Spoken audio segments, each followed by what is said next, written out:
Doctor Meghnad Saha বিজ্ঞান মেলা অনুষ্ঠিত হল ইসলামপুর উচ্চ বালিকা বিদ্যালয়ে। আজ এই মেলার উদ্বোধন করেন ইসলামপুর পৌরসভার চেয়ারম্যান তথা বিধায়ক কানাইয়া লাল আগারওয়াল।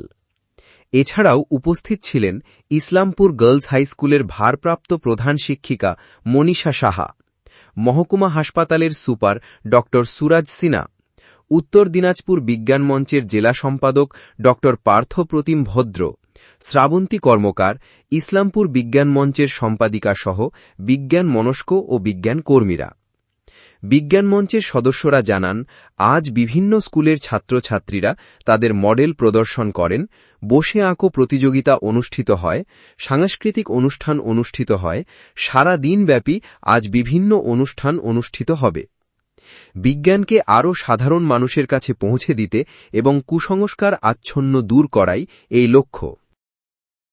প্রথমে পশ্চিমবঙ্গ বিজ্ঞান মঞ্চের ইসলামপুর বিজ্ঞান কেন্দ্রের প্রতিটি সদস্যকে ইসলামপুর পৌরসভার পক্ষ থেকে কৃতজ্ঞতা জানাচ্ছি যে এত সুন্দর একটা বিজ্ঞান মেলা আয়োজন করার জন্য। এবং কুসংস্কার আমাদের সবার ভিতরেই আছে, আমাদের সবারই চেষ্টা করা উচিত যে কুসংস্কারের জন্য সমাজের ক্ষতি হচ্ছে, মানুষের ক্ষতি হচ্ছে, সেই কুসংস্কারগুলো যেন সমাজ থেকে দূর হয়। তার জন্য বিগত 40 বছর ধরে পশ্চিমবঙ্গ বিজ্ঞান মঞ্চের ইসলামপুর বিজ্ঞান কেন্দ্র এই চেষ্টাটা চালাচ্ছে। সব প্রোগ্রামে আমাকেও আমন্ত্রণ জানানো হয়, আমিও আসি। আমরা চাই সমাজ যেন কুসংস্কার মুক্ত হোক, কিন্তু খালি চাইলেই তো কুসংস্কার মুক্ত হবে না। তার জন্য এই যে প্রচেষ্টাগুলি যেগুলো চালাচ্ছে ইসলামপুর বিজ্ঞান কেন্দ্র, সত্যি অভিনন্দনযোগ্য। আমি আমার তরফ থেকে একটাই অনুরোধ করবো যে আপনারা এই চেষ্টাটা চালিয়ে যান। আমরা আপনাদের পাশে আছি, যতটা সম্ভব হবে। হয়তো সবটা আমরা এখনই করতে পারবো না, কিন্তু নেক্সট জেনারেশন আছে, ও এই জিনিসটা করবে, কিন্তু রাস্তাটা তো আমাদেরকে দেখিয়ে দিতে হবে।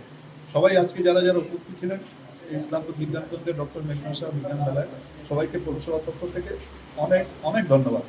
আমাদের বিজ্ঞান যতক্ষণ ভিতরে আমাদের চেতনা না আসছে না, ততদিন আমরা পিছিয়ে যাবো। সমাজ এমনি অনেক পিছিয়েছি আমরা এই কুসংস্কারের জন্য। একটা মানুষ রক্তদান করবে, সেটা তো তাদের একটা ধারণা হচ্ছে কুসংস্কার, রক্তগুলো মানে কিংবা এই ধারণাগুলো থেকে আমাদের এটা ভালো উদ্যোগ নিয়েছে বিজ্ঞান মঞ্চ। সেই জায়গাটায় থেকে বিশেষ করে যে ছাত্রছাত্রীদেরকে বিজ্ঞান চেতনা উদ্বুদ্ধ করা, এটা একটা খুব ভালো উদ্যোগ। কারণ বিজ্ঞান আমাদেরকে এগিয়ে নিয়ে যেতে পারে সব কিছু থেকে। যতক্ষণ বিজ্ঞান আমাদের চেতনা আসে, তখন কোনো কিছুর উন্নয়ন হবে না। আমাদের সকাল 8টার সময় অঙ্কন প্রতিযোগিতা হয়েছে 3টে বিভাগে, ছোটদের ছিল 3টে বিভাগের ছিল। আর এখন যেগুলো চলছে তার মধ্যে আছে এই যে মডেল প্রদর্শনী, যার বিষয় আছে বিজ্ঞান, গণিত এবং ভূগোল। চলবে নিউজ রিডিংটা, সেটা হচ্ছে সায়েন্স নিউজ বেসড। আর হবে এসে কম্পিটিশন, প্রবন্ধ, এটা 3টে ভাষায় হবে, বাংলা, উর্দু এবং ইংরাজি। আর আছে আমাদের কুইজের 2টো গ্রুপ আছে। এগুলোই এখনই চলছে। আর সঙ্গে সাংস্কৃতিক অনুষ্ঠান চলবে। সঙ্গে আমাদের যারা বিগত দিনের বিজ্ঞান কর্মী, কোনো কারণে হয়তো তারা আজকে কাজ করতে পারছে না, তাদের সংগঠন আছে। বিজ্ঞান অভিক্ষা যারা 2025 কৃতি ছাত্রছাত্রী আছে, তাদেরকে প্রাইজ, যেটা আমরা প্রতি বছরই দিয়ে থাকি, ওটা দেওয়া। কারা উপস্থিত ছিলেন আজকে? আজকে ছিলেন আমাদের মাননীয় পৌরপ্রধান শ্রী কানাইয়া লাল আগারওয়াল মহাশয়। আমরা যেখানে অনুষ্ঠানটা করছি ইসলামপুর উচ্চ বালিকা বিদ্যালয়, তার ভারপ্রাপ্ত শিক্ষিকা উপস্থিত ছিলেন, আমাদের হাসপাতালের সুপারিনটেন্ডেন্ট, আর আমাদের পশ্চিমবঙ্গ বিজ্ঞান মঞ্চ উত্তর দিনাজপুর জেলা সম্পাদক পার্থ প্রতিম ভদ্র, এবং আমাদের বাকি আমরা ইসলামপুর বিজ্ঞান কেন্দ্রের সকলে আছি। আরও মাননীয় জাজেরা আছেন এবং আমাদের প্রাক্তন কর্মীরা আছেন, অনেকে আছেন। বললাম যে বিজ্ঞান এবং কুসংস্কার এটা একসময় একটা প্রবন্ধ বা প্রতিযোগিতার বিষয় হতো, কিন্তু আজও মানুষের মধ্যে এই একবিংশ শতাব্দীর শেষ প্রান্তে, শেষ লগ্নে এসে বিজ্ঞান এবং কুসংস্কারের মধ্যে যুদ্ধটা শেষ হয়েছে।